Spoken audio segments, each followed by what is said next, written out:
आप सभी विद्यार्थियों का एक्चुअल स्टडी में स्वागत है।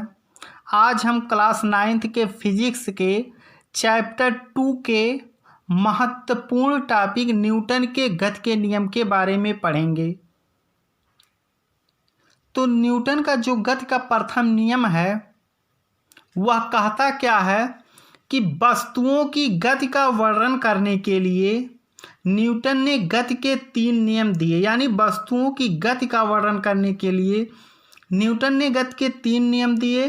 इन्हें न्यूटन के गति विषयक नियम भी कहते हैं। वेरी इंपॉर्टेंट है कि न्यूटन का जो गति का नियम है इसे और किस नाम से जाना जाता है, तो उसका उत्तर होगा न्यूटन के गति विषयक नियम के नाम से जाना जाता है। सर आइजैक न्यूटन ने 1687 ईस्वी में अपनी एक पुस्तक प्रिंसिपिया में इस नियम का प्रतिपादन किया। अब न्यूटन का जो गति का प्रथम नियम है इसे हम जड़त्व का नियम भी कहते हैं। यदि कोई वस्तु विराम अवस्था में या एक समान गति की अवस्था में तब तक रहता है जब तक कोई बाहरी बल उस पर ना लगाया जाए, इसे जड़त्व का नियम भी कहते हैं। यानी कि जैसे यह एक मेज है, इस पर कोई वस्तु रखी हुई है, यह वस्तु तब तक विरामावस्था में बनी रहेगी जब तक कि इस पर कोई बाहरी बल ना लगाया जाए। इसे जड़त्व का नियम भी कहते हैं। इसके पहले हम लोगों ने जड़त्व का नियम पढ़ा है। अब हम इससे कई बातें स्पष्ट होती हैं उसके बारे में जानेंगे। जड़त्व के नियम से बल की परिभाषा मिलती है। दूसरा है जड़त्व किसी वस्तु का वह गुण है जिसके कारण कोई वस्तु अपनी अवस्था में बनाए रखना चाहता है।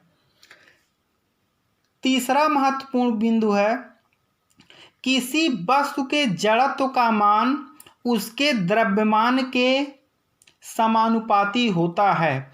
अब हम इसे उदाहरण द्वारा समझेंगे।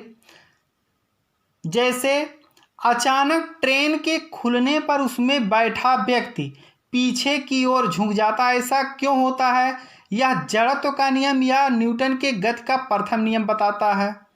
लंबी कूद के लिए व्यक्ति क्या करता है? कुछ दूर दौड़कर उछलता है।